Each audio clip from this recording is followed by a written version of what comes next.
Shalom, it's your brother Darash Shamath, and I'm back. This is the next installment of the book of Hebrews. So this is Hebrews, the 4th chapter. Before I get started, I want to say call Elohim La, Yahweh, Bahasham, Yahweh Shai, Bahasham, Rekakadash. Double honors to the elders and apostles of the Great Millstone for bringing out this truth. And shalom to the hopeful elect, which includes 144,000, which are men preaching this truth in all sincerity. And the rest of the 1/3, which includes men, women, and children listening and learning and obeying. So let's get started with verse 1. And it says, "Let us therefore fear, lest the promise being left us of entering into his rest, any of you should seem to come short of it." Okay? So it says, let us fear. So what is fear? Fear is to be frightened, to be alarmed, to be afraid, to have reverence, to be seized with alarm. Okay? So we should fear Yahweh Bashem Yahushua. We should fear the Lord. I mean, He created us all. He's all powerful. He's omnipresent. And He controls everything. And so that should strike fear into your heart's understanding how powerful He is and what He could do. Like the scripture said, we should fear Him who can destroy the body and the soul, not just fear man who can just destroy the body. But Yahweh Bashem Yahushua is in control of everything. So that's who we should fear. I will say one of the biggest problems on this planet, especially amongst the Israelites, is that we don't fear Him. And we don't understand what He could do. We so much rely on our own thoughts and things. And we fear man more than Him, just like our ancestors did. And that's how we ended up in this situation, for not fearing Him, even after seeing all the wonders that He did. So, we got a promise left to us that we'll enter His rest. But we know everybody's not going to enter that at the same time. And now that promise of His rest hasn't really come yet. Not until Yahweh Shai comes back. Okay? So we want to be caught up on that first round to go with Yahweh Shai and enter into that rest. So we don't want to come short of it. So we should fear Yahweh Shai. Okay? We should fear Yahweh. Now let's get some precepts. So if we go back to Exodus, here he's talking to Moses about getting rest. This is Exodus 33 and 12. And it says, "And Moses said unto Yahweh, See, thou saidest unto me, Bring up this people, and thou hast not let me know whom thou wilt send with me. Yet thou hast said, I know thee by name, and thou hast also found grace in my sight. Now therefore, I pray thee, if I have found grace in thy sight, show me now thy way, that I may know thee, that I may find grace in thy sight, and consider that this nation is thy people. And he said, My presence shall go with thee, and I will give thee rest." Okay? So,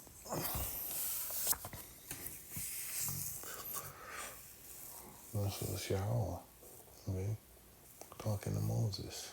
This was Yahweh talking to Moses, and he telling Moses, hey, I'm going to be with you, blah, blah, blah. Moses didn't want to be the speaker. He felt like he wasn't, the most eloquent speaker. So Yahweh gave him Aaron to be his speaker, And so that happened early on in the book of Exodus, okay? And he told Moses that he was going to go with him, and then he was going to give him rest. Now, we know Moses never ended up entering into the promised land, but, through a reincarnation, he actually got there, okay? And then, but in this day and time, when we're thinking about the rest that we're waiting for, we're thinking about getting into the kingdom, because this world that we live in right now, this isn't our rest. And we could get that Micah chapter 2, verse 10. So Micah 2 and 10, it says, "Arise ye and depart, for this is not your rest. Because it is polluted, it shall destroy you, even with the sword destruction." And so where are we? We're in the land of our captivity, Babylon the Great. It isn't our rest here. Like, we can't find rest here. Like, everything's out of order. Nothing works right. Like, everything is so polluted. All the food is filled with pork. Everything is an abomination. Our women are abominations. We are abominations. All the things that we do. Like, the ways of this world is contrary to the ways of Yahweh Shem Yahushai. And when you come into this wise counsel and have any understanding of this truth, everything vexes you, because nothing works how it's supposed to work. Everything is against you. It's not a place to your rest. Like, if you're trying to walk the right path and all this wickedness around you just vexes you, so how can you rest here? You can't. So we're looking for that rest that Yahweh Shai is bringing to us.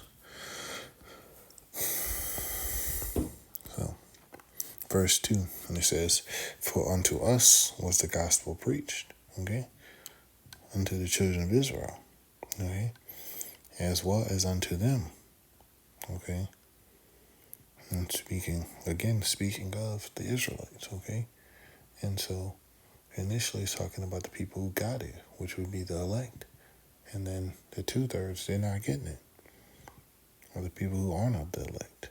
And it says, "But the word preached did not profit them," okay, just like the parable of the sower, not being mixed with faith in them that heard it, okay. So we could get that precept, as you can preach the word to people, but that doesn't mean that they're going to understand it. It doesn't mean that it's going to profit them, but it may profit you. So Romans 3 and 3, and it says, "For what if some did not believe?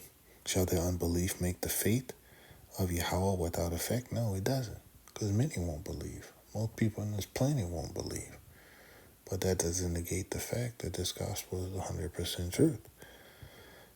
And it says, "Yahweh forbid, yea, let Yahweh be true, but every man a liar, as it is written, that thou mightest be justified in thy sayings, and mightest overcome when thou art judged."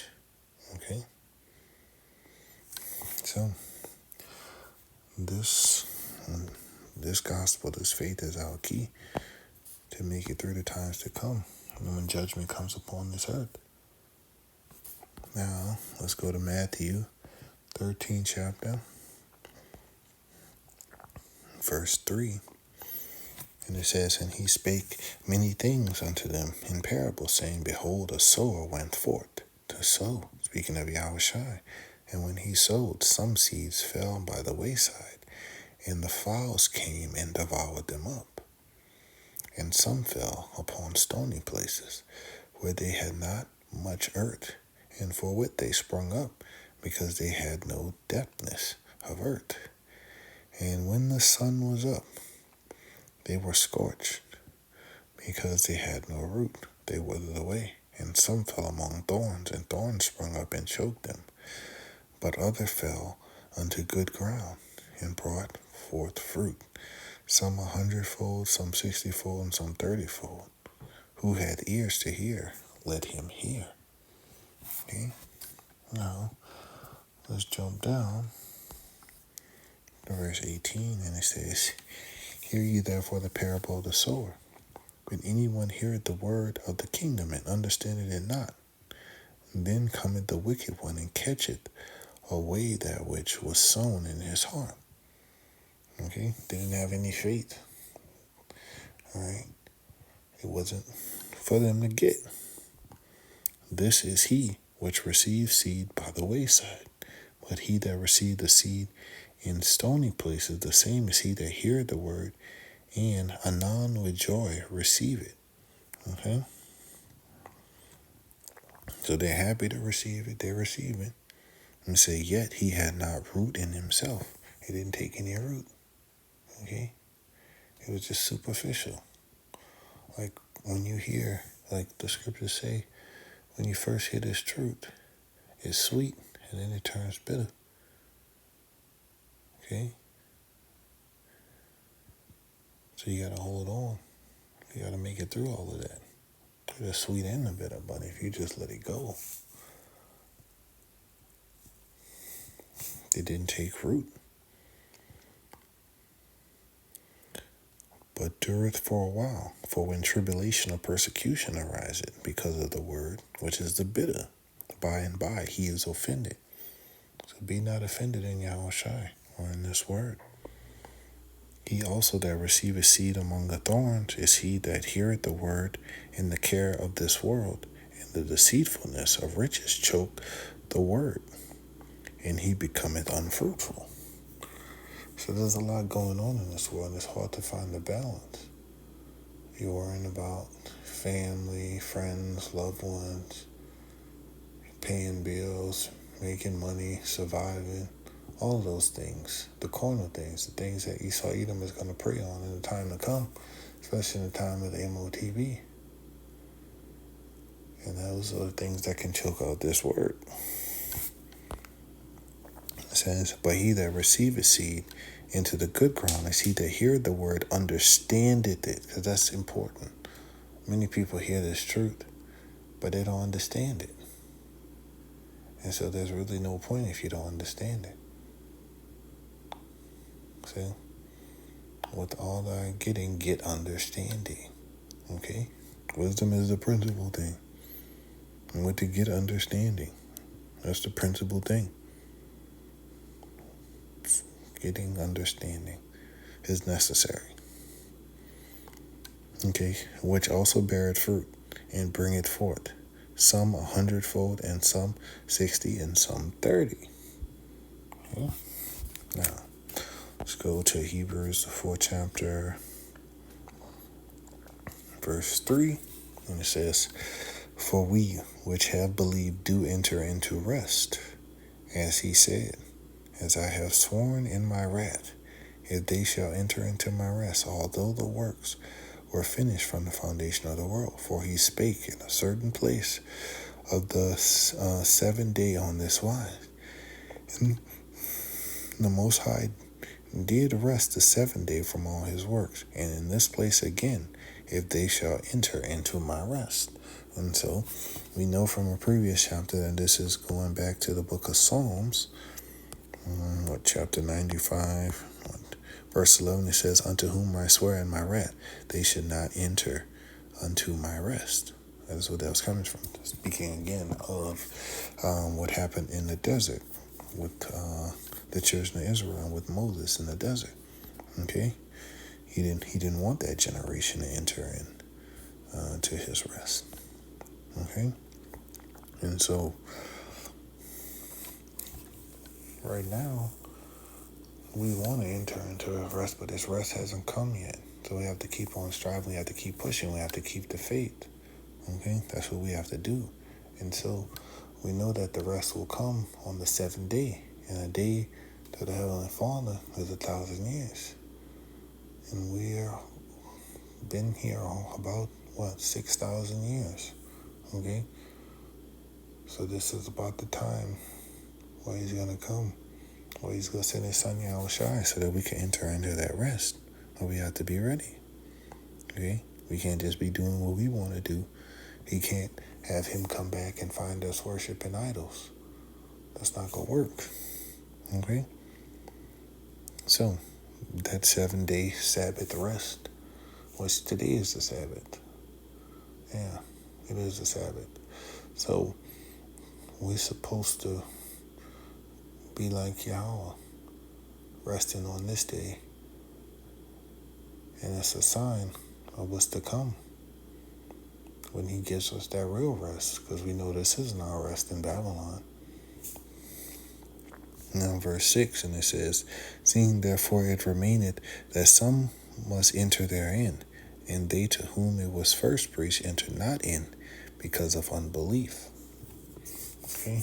And now we could think about this as far as who's the gospel first preached to.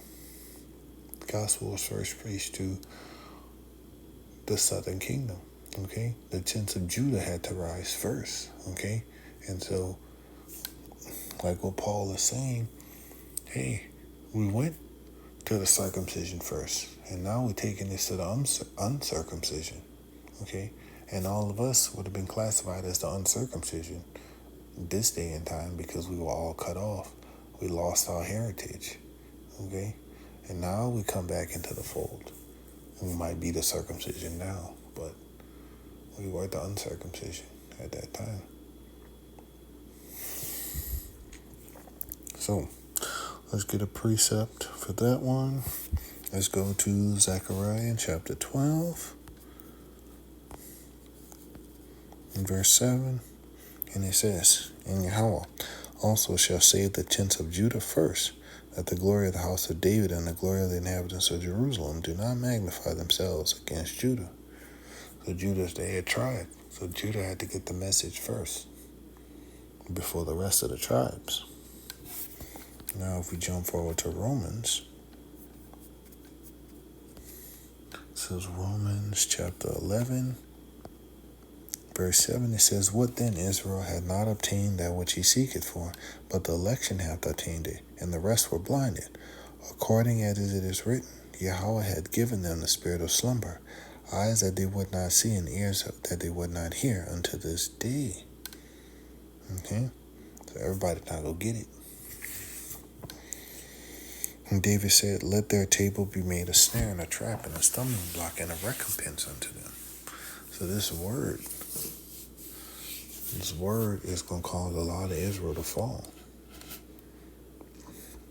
Let their eyes be darkened that they may not see, and bow down their back always. I say then, have they stumbled that they should fall? Yahweh forbid, but rather through their fall salvation is coming to the Gentiles, for to provoke them to jealousy. Okay, so it was said that they had to fall. Okay, why? So they could come to the whole world. And by the whole world, I mean the whole world of Israel. Okay, because they were elect. They weren't just of the southern kingdom. They needed to get this gospel. Now, let's jump down to the book of Deuteronomy, chapter 32, and verse 21. And it says, They have moved me to jealousy with that which is not power. They have provoked me to anger with their vanities, and I will move them to jealousy with those which are not a people. I will provoke them to anger with a foolish nation.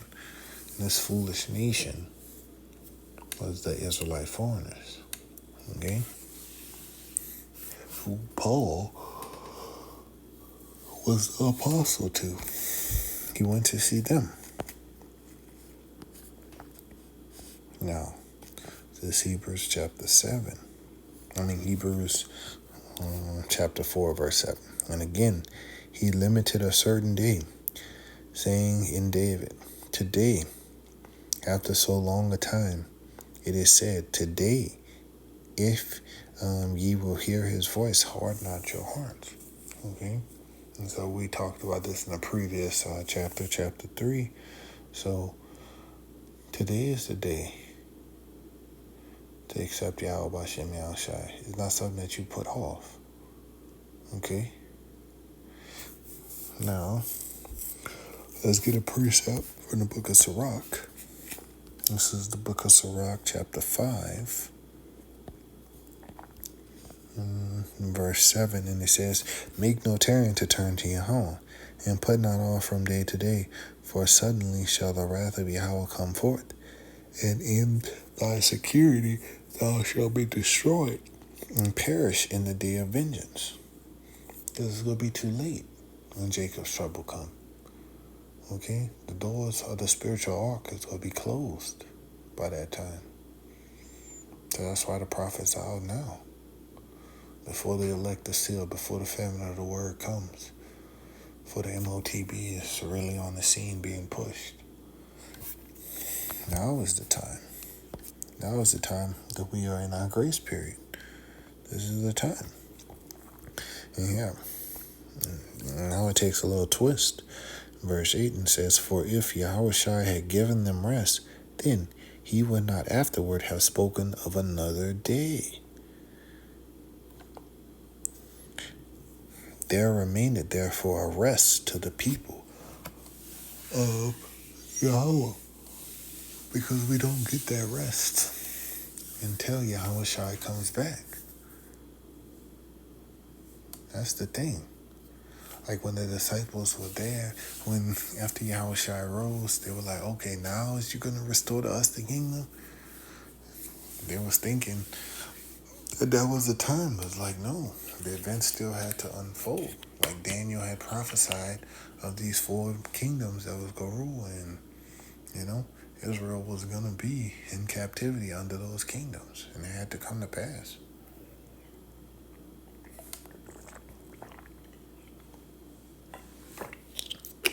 At that time, they were at the Roman Empire, but they weren't yet at the feet. That iron mixed with clay, but we're there now. That's how we know we're at the end. Amongst other prophecies that are coming to pass. So, let's go to Matthew, the 11th chapter, the 28th verse. And it says, "Come unto me, all ye that labor and are heavy laden, and I will give you rest." Yahushua is going to give us rest. But that rest hasn't come yet, so we have to continue to labor. Okay? We have to labor now while it's time to labor.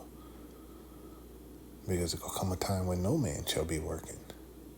And that's going to be in Jacob's trouble. We're not going to be pushing this truth in Jacob's trouble. No. It's going to be famine of the word time. It's going to be too late. That's when people are going to be running to and fro trying to get the truth. And they didn't want to listen to the prophets. We're out here speaking, pushing this word. And so we don't know when that. It says, but we don't know when that rest is coming though. It says, "But of that day and hour knoweth no man, no, not the angels of heaven, but my Father only." So only he knows. Only Yahweh knows. When the day of the Lord is, when we will get this rest. We know it's promised. And we know he's not a man that he should lie. So it's coming. These prophecies are jumping off the pages now.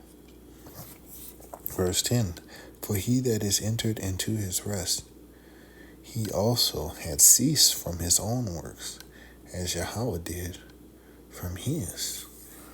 So Yahweh ceased from his work on the 7th day. Okay? And so he rested.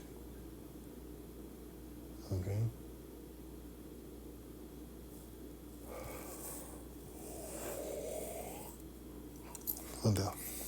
And you can find that in Genesis. So Genesis chapter 2 and verse 2. Well, it would be the Elohim rested it. So on the 7th day, power ended his work which he had made, and he rested on the 7th day from all his work which he had made. Okay, and so that is indicative of our Sabbath day. And so he wasn't doing any work then. And so when it's time for us to enter our rest, will we be doing work? No. Okay? We won't be doing work. And another way to think of this rest will be to think of it as like death. Because once you die, you're at peace and you go to the Heavenly Father. And so then you are at rest and you're no longer doing the work. And there was a situation where Paul talked about this in different words, but in the book of Philippians chapter 1 and verse 21, And it says, for to me to live is Hamashiach, and to die is gain. Why? Because if he was living, he could continue pushing the word of Yahweh Bashim Yahshua. But if he died, he got to be at peace. He got to be at rest. Because he knew once you die, your spirit goes to the Heavenly Father and you're at rest. Verse 22. But if I live in the flesh, this is the fruit of my labor. Yet, what shall I choose? I won't not. Okay? So Paul was like, yeah, I want to be out of here. But I'm not going to do that because I could still, push forward the kingdom of Yahweh Hashem Yahushai once I'm here. And it says, for I am in a strait betwixt the two, having a desire to depart and to be with the Mashiach, which is far better. Nevertheless, to abide in the flesh is more needful for you. Why? Because Paul was an apostle. Okay? He was looked to from all of these people who he had ministered to for guidance. In having this confidence, I know that I shall abide and continue with you all for your furtherance and joy of faith, that your rejoicing may be more abundant in Hamashiach Yahushai, or in Yahushai Hamashiach, for me by my coming to you again. So, you can look at rest as being when Yahushai comes back, or you can look at it as going to the other side. But, yeah. Now, let's go to Hebrews chapter 4 and verse 10. And it says, for he that is entered into his rest, he also has ceased from his own works as Yahweh did from his. So, let's go to the book of Romans, chapter 11 and verse 13. And it says, for I speak to you Gentiles, okay, inasmuch as I am the apostle of the Gentiles, I magnify my office, okay. If by any means I may provoke to emulation them which are my flesh, and might save some of them. Okay. And so a few verses ago, we were reading about the tent of Judah, had to be raised up first. And if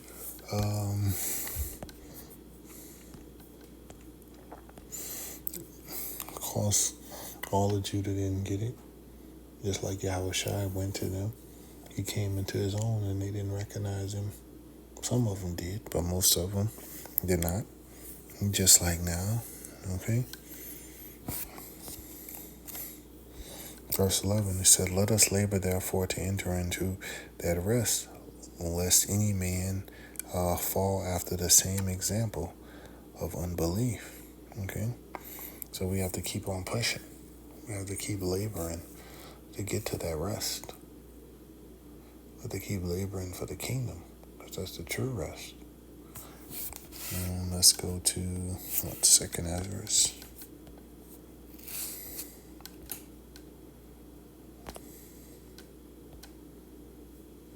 Chapter 9 and verse 7, it says, and every one that shall be saved and shall be able to escape by his works and by faith, whereby ye have believed. So it's faith and works. Okay? You can't just say, I believe in Yahweh Bashem Yahushua and then do nothing to prove that. It's faith and works. You need both. And if we jump to the book of Matthew, the 7th chapter, down to the 13th verse, it takes a lot of work to make it, because you got to go through this straight gate. It said, enter ye in at the straight gate, for wide is the gate and broad is the way that leadeth to destruction, and many there be which go therein. Because straight is the gate and narrow is the way which leadeth unto life, and few there be that find it. Very few.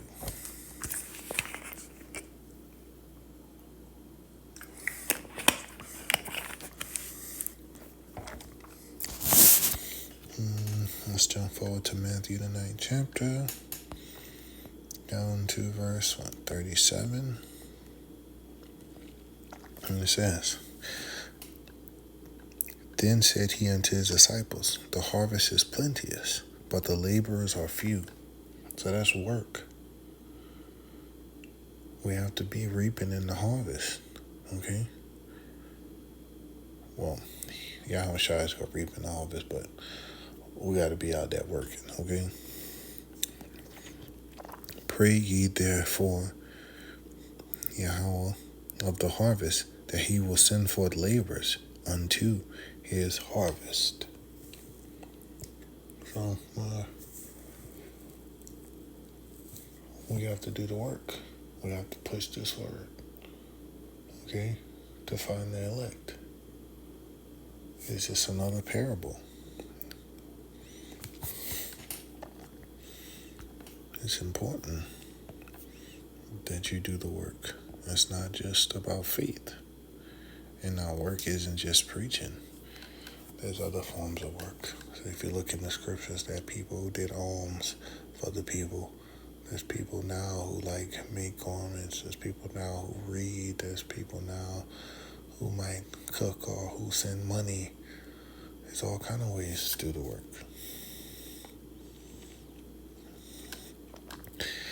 Verse 12, and it says, For the word of Yahweh is quick and powerful and sharper than a two-edged sword. Okay? It could cut both ways. It could cut you, cut somebody else too. Piercing even to dividing asunder of the soul and the spirit and the joint and marrow, and is a discerner of thoughts and intents of the heart. It cut deep, like this scripture. It doesn't play at all. And we can't play with it. So let's go to Jeremiah chapter 48, verse 10. And it says, Cursed be he that doeth the work of Yahweh deceitfully, and cursed be he that keepeth back his sword from blood. So we're not supposed to pussyfoot when it comes to pushing this truth. We're supposed to say it how it is. And that's it. Not add to it, not take it away. We don't need to soften it up for people. We just say what it is. And that's it.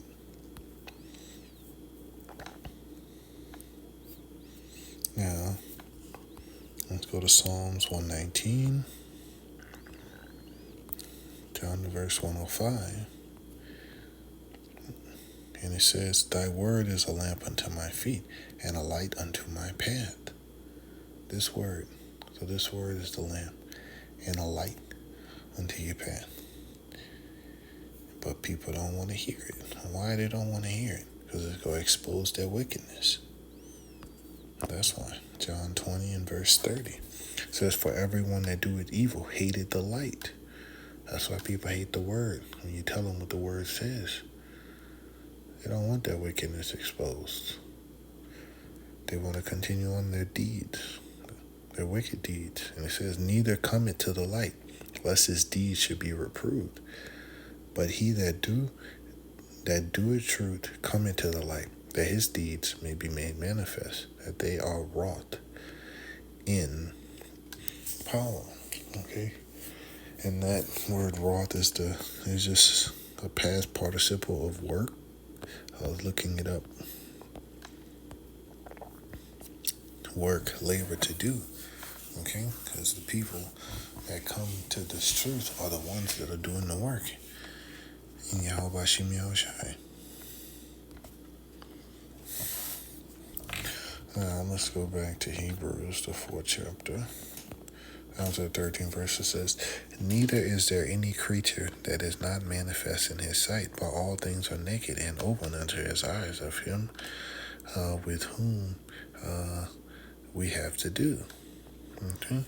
So there's nothing that can be hid from Yahweh Bashim Yahushai. Not a thing.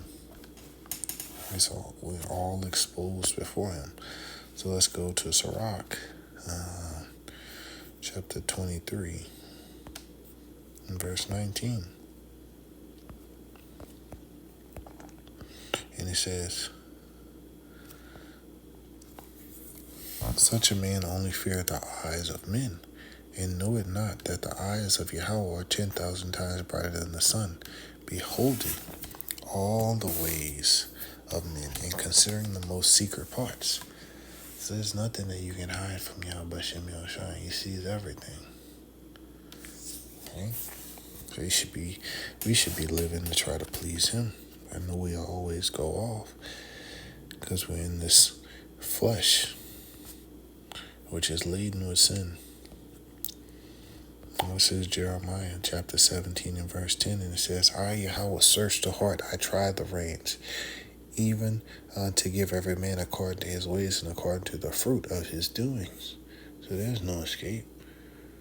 You go get your judgment for the works that you do, whether they be evil or good.